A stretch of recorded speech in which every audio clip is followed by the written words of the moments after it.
நம்ம சொல்ற ஸ்லாங்ல சொல்றது இருந்தா, உனக்கு நீ கட்டப்பட்டவனா இருக்காதப்பா, இனி நீ புறப்பட்டு போ, உனக்காக பெருசா நான் ஒன்று வச்சிருக்கிறேன்.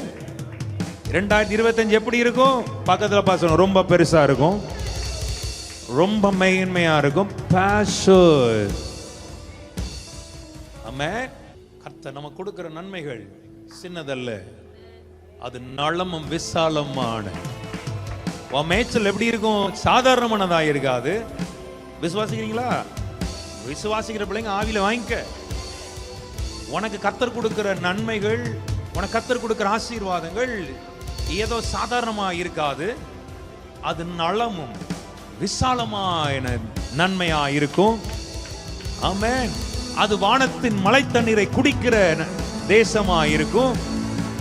அது பரலோகத்தின் தேவன் விசாரிக்கிற தேசமா இருக்கும்.